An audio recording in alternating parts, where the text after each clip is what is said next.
Good afternoon and welcome to the COVID-19 update on Channels Television. I'm Millicent Nwokam. It's a 30-minute daily update on the coronavirus pandemic in Nigeria and across the world. First, some of the highlights. Today, disturbing figures from the Nigeria Center for Disease Control. 23 cases recorded in one day, bringing figures to 174 confirmed cases in Nigeria. How far is the decontamination efforts of the Lagos State government? We talked to a member of the Ministry of Environment, Lagos State. And the World Health Organization to discuss whether to change its advice and promote wider use of the face mask.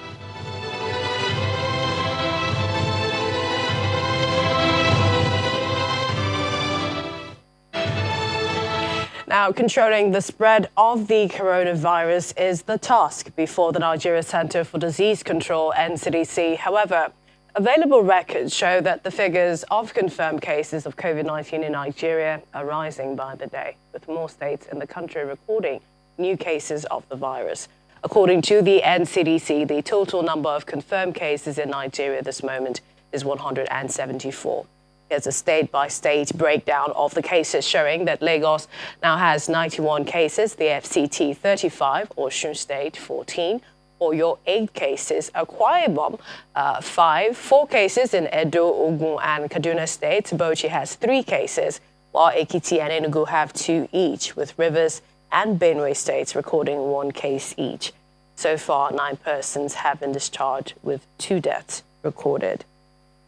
Now, Victim Support Fund is setting up a task force on COVID-19 to provide 1 billion naira worth of food and medicine.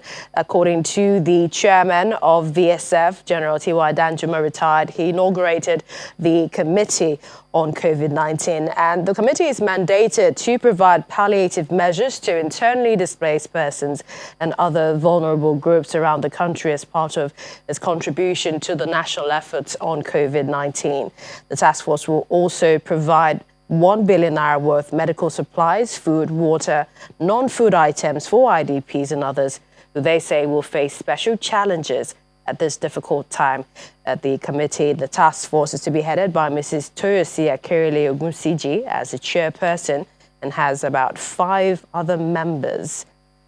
Let's go over to the judiciary, where the Attorney General of the Federation and Minister of Justice, Mr. Bukar Malami, he has says that courts are expected to attend to matters that are urgent, essential or time-bound, even during the COVID-19 lockdown. Mr. Malami says speedy dispensation of justice is a cardinal principle in the justice sector reform, especially of this present administration, and therefore says that time-bound cases will be treated with dispatch and will be given the needed attention. The AGF explained that the Chief Justice of Nigeria's directive on the suspension of court sittings for an initial period of 2 weeks at the first instance is in tandem with the COVID-19 regulations 2020 that were signed by the President. To Ondo State, where the government has ordered the closure of its borders to neighboring states, Ekiti, Edo, Osun, Kogi, Ogun. And this is with effect from 6 p.m. today, April the 2nd, 2020. The state government gave the directive following the rise in the number of persons infected by COVID-19. A statement issued by the Commissioner for Information, Mr. Donald Ojogo, says the decision was taken after observing the trend and the possibility of the disease spreading into the state. The directive means that no vehicle will be allowed into the state from any of the neighboring states mentioned. According to him, a monitoring team, including security operatives, has been set up and mobilized to ensure the directives are followed to the letter. And the Nigeria Center for Disease Control earlier today tweeted a list of supplies received from the Jack Ma Foundation. You have them there on your screen. The total things that were received: face masks, the coverall gowns, the reagents and testing, and also the face shields. Ethiopia had received shipment of supplies from Jack Ma, founder of Alibaba, on behalf of the continent, and further sent to Nigeria's theirs. So it also includes protective gear, test kits, for distribution. We hear that according to the NCDC, the list priority there has been given to states with the highest number of cases as at the time of distribution. So we have Lagos getting the highest number of face masks and also coverall gowns and face shields, followed by the FCT as well. Over in Ogun State, the government says it is doing a full blast with regards to its border closures and restriction of entry into the state by Friday, the 3rd of April. Earlier, the state governor, Dapo Abiodun, said that about 300 bed spaces for isolation and treatment of coronavirus cases in the state, with over 18 ventilators, have been provided across isolation centres there. He also launched the 28-bed isolation centre in Ikenne, the local government area, while assuring that adequate palliative measures are being worked out for the welfare of the people. Over in Anambra State, the COVID-19 enforcement team is working to ensure that every directive of the state government with regards to curtailing the spread of the dreaded virus is implemented to the letter. According to the State Commissioner of Police, Mr. John Abang, the police will continue to assist the state government in order to achieve the aim of the directive. The state government is also working on the provision of personal protective equipment for the frontline health workers who will be working in isolation camps should any case of COVID-19 arise in the state. And the Commissioner for Health there revealed that when he made a presentation to the Chief Medical Director of the state's teaching hospital in Oka. They have the suitable armor, for the battle they're going to be engaging in. So you see here the N95 face mask, then you have there the apparels, the gowns. So this all helps in making sure that our frontline staff, the healthcare providers, protect themselves. Now, in the wake of the COVID-19 pandemic, the Lagos state government is embarking on decontamination of the streets within the state. Experts from the Ministry of Environment who are handling the exercise complain that residents of the state are not staying indoors, which is making the exercise difficult. So far, 800 locations have been covered by the state government, and we hear that more will be done in the coming days.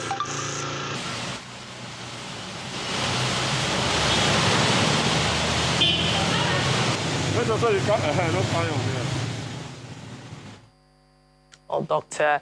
Oluwasegun, or rather Mr. Oluwasegun Benson, Vector Control Consultant, Ministry of Environment, Lagos State, joins us now. Thank you. Thank you for having me. So you're saying Nigerians, Lagosians essentially, are not complying. They're not staying indoors. Yeah, I tell you, it's been very difficult for us to work with the people, because the Mr. Governor gave the mandate that we should make sure everywhere is properly disinfected. But does that mean that the materials and what you're spraying is perhaps injurious to the person in terms of inhaling it, or that you actually totally need to do a thorough job and then people can go about? Yeah, we need to do a thorough job. So if the people are around, obviously it would, no matter, even if you're spraying water, you want people out of the way, So the thing is, we need people out of the way so that they can be indoors while we sanitize and decontaminate all the places that can be potential spread to the virus. So when after the 14 days window of shutdown is over, you're sure you're coming to a cleaner environment, from the bus stops to cluster areas. So now the aim of this exercise will be defeated if people don't stay at home. So Mr. Governor has given the directive that we should do everywhere, make sure the whole place is decontaminated. So we're looking at parks, bus stops, markets.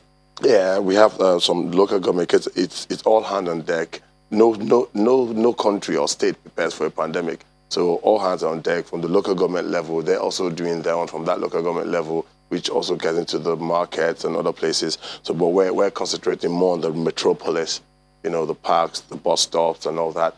There's two exercises going. A group of people are actually carrying out fumigation, and a few, we are carrying out the disinfection of bus stops and all of that. So it's like all hands on deck. Everybody's working.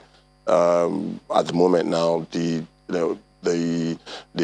our leader is the Honorable Commissioner for Home Affairs, Anofi Elegushi. He's actually, being the one in the forefront, telling us the areas to cover and all that. So, but perhaps you can also tell Lagosians how this, this disinfection, decontamination also affects and prevents the spread of COVID-19. Yeah, I mean, it's very simple. Like, the first instance, you have to look at the virus does not move. It is we, the human beings that move. If we all stay in one spot, then of course the virus will stay, will stay put. So that's how every country, in the effort to flatten that curve, they have to stay indoors. So now, by the time you actually disinfect a surface, then if somebody comes and has the virus, you can actually decontaminate that same spot that has been spread. So the essence of this exercise for everybody is to stay indoors while we disinfect the area that can be the potential spread of the virus. So that is the essence of this exercise. And if they don't stay at home, we will not be able to achieve, what the Mr. Governor wants to achieve. So is there a timeline for this? Yeah, well, I mean, all hands on deck now. It's a continuous exercise. It's going to be ongoing until we manage to flatten the curve. So we're hoping, a lot of people have predicted that we're at our peak week. And if you can see it, evidently, you can see the rise. There's a surge. Before we were like, 76? Under like 2 days, we've gone to like 100 and something. I mean, most people don't believe this. We're on the field. Trust me, I have seen people being evacuated from their homes to the Yaba Center. Is getting full. Thank God that Mr. Governor is being proactive. They've put so many procedures in place to contain whatever the case may be. But the people just need to support the drive of Mr. Governor by staying at home. It's a simple directive. Stay at home so we can contain and flatten the curve, which is very key for us at this time. But if they keep going around, the virus that's going around. You know what I'm saying? It's very simple logic. If you stay put, the virus will stay put. And if you fall sick in your house, you can always, there are numbers for the response. To call the numbers, they'll come to your house and evacuate you, So at that 14 days incubation period, we will have sanitized all where we need to sanitize. So if you're coming back in, if the government, lifts the movement ban, yes, you're sure you're not going to any contaminated area. I mean, it's parks or seats or and stuff like that. Is this also something you advise people in their homes to do as well? And tell us the potency of this disinfectant or what you're using. Yeah, well, like we're actually using sodium hypochlorite. It's a disinfectant. It kills viruses. We also want to employ people in their homes to practice the washing of hands. That's the most effective. That social distancing also helps. Even in your house with husband and wife, they should. Like I said, I was telling somebody, yes, you should practice that social distancing with your spouse. I mean, because there's no point both of you coming down. Just try and manage yourself in the house. Wash your hands every now and again. You never know. Wash your hands, and that practice is good. And also, please, we need to let people know that staying at home is very key. Like I said, I'll stress this because I'm outside there working, and I tell you that the major challenge we're facing, like there's some places that don't even believe there's coronavirus, let alone stay in the house. So we hope you're also telling them, sending the message. Yeah, exactly. As well. So it's more like as we're disinfecting, we're also advocating that they should stay in their homes and this is real. We're there. We're day in, day out. We're out there. All right, doing what we need to do. We appreciate your time, Mr. Oluwasegun Benson, Vector Control me. Consultant with the Ministry of Environment in Lagos. Thank you for having me. Thank you again. Still to come on the COVID-19 update, the United States coronavirus death toll has exceeded 5,000 as cases globally near 1 million. Please join us again.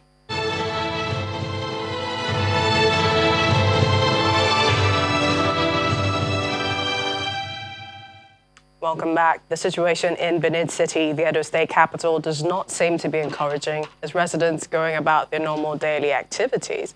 Our correspondent Jessica Olubushire, who monitored the commercial district Mission Road, observes that stores are open and the social distancing order isn't being obeyed.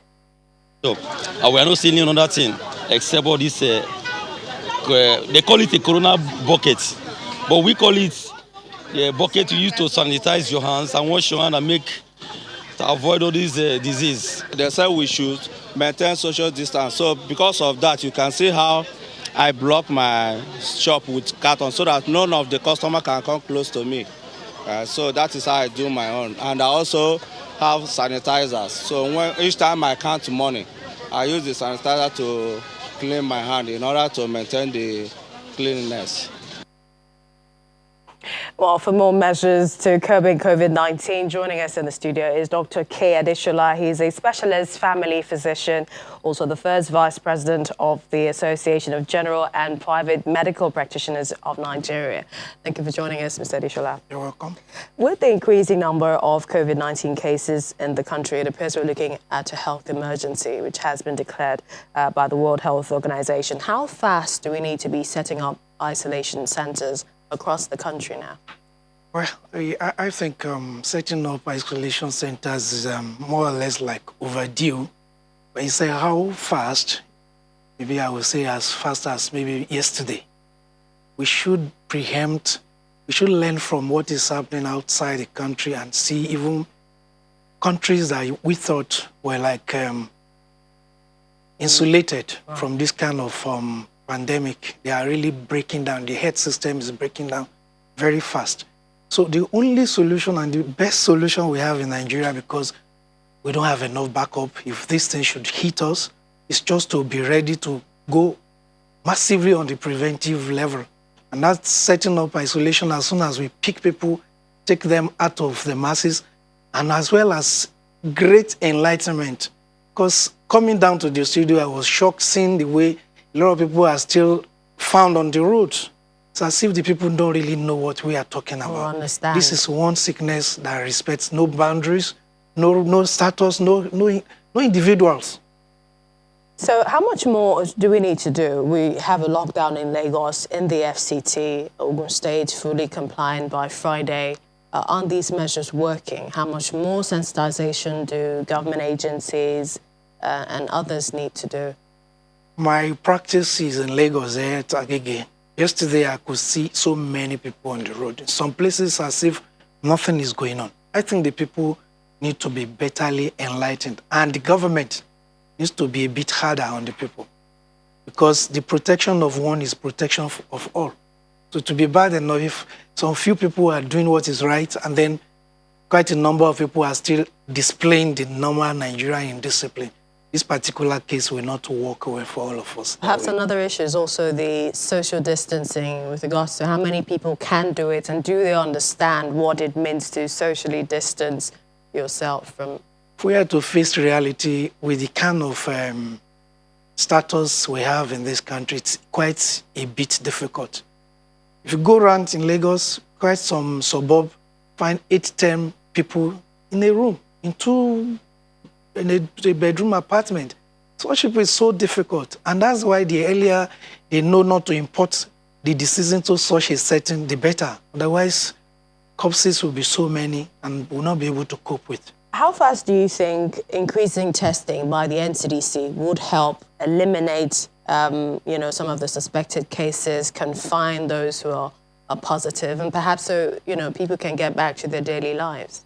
Yeah, I think the major challenge we have with NCDC testing is not that they don't know that we should have more testings, but the materials are not just there. So you can't just go around testing everybody. They want to wait and make sure some people are showing signs. There are reasons for you to, before they deploy the few testing kits that are available.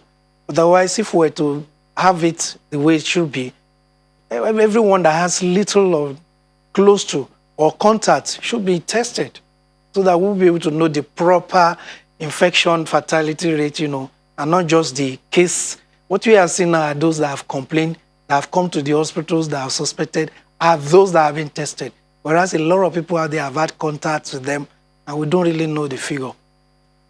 Tell us fact, fiction. Some people say that drinking or spraying disinfectant on your body or sanitizer would help prevent COVID-19. Wow. I wonder, are you going to spray a insecticide or what on your body? But I think the frequent use of the alcohol-based sanitizer is what we are promoting, and everybody should embrace that. And that comes secondary to where there's no access to water and soap. Where we have access to water and soap, it's the best thing to do, and you wash as long as 20 seconds. Why we're saying this is because the water and the alcohol, I mean the soap, is able to break the covering of the coronavirus and break them down so that they become ineffective. So doing it and doing it long enough breaks down the fatty layer that covers the protein particles, and that makes it to disintegrate. All right, Dr. Cady Shelah, specialist family physician, thank you for joining us on the program. You're welcome. To Abia State, where the state government has reiterated its commitment to keep citizens safe from the coronavirus pandemic. In a broadcast to the people of the state, the governor, Cady Shelah, said the measures put in place is not to witch hunt or starve citizens, as efforts are being made by his administration to cater for the challenges during the period. Government has mandated its agencies responsible for consumer protection to go around sales outlets and take necessary steps against all traders and service providers who have increased their prices without reason. This is the period we are expected to showcase our humanity and be our brothers' keepers, and not an occasion to seek to exploit our hapless and helpless brethren. All those involved in these shameful practices are directed to cease forthwith, or an example will be made of them.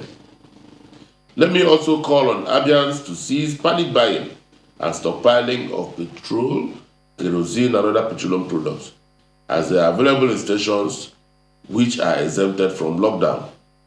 Keeping petroleum products in the houses exposes occupants to the risk of fire outbreaks, and we need everyone to remain safe. I wish at this juncture to thank well-meaning Abians and corporate organizations who have made donations to us in our bid to fight this virus. And the death toll from the coronavirus pandemic in the U.S. has gone above 5,000, as there were 884 deaths in 24 hours in the country. That's a new record. This comes as global death toll from the disease surpasses 47,000, the number of cases going beyond 941,000. The head of the World Health Organization, Tedros Ghebreyesus, says 1 million people will be infected with the coronavirus within days. There have so far been over 930,000 infections and at least 47,000 deaths globally. Meanwhile, the WHO says it will discuss whether to change its advice and promote wider use of face masks. WHO recommends the use of medical masks for people who are sick and those caring for them. However, in these circumstances, masks are only effective when combined with other protective measures. Take a look at the World Health Organization's website with live updates on the pandemic. As you can see, the figures there saying 42,006 in terms of the confirmed deaths across the world. Don't forget, you can also get some travel advisory and also look at some of the numbers in real time as regards the pandemic that is set to be very high. Well, that's our COVID-19 special edition at this time. We come your way again at 6 p.m. Stay with Channels Television, your home for the news. I'm Melissa Tumwalka. Bye for now.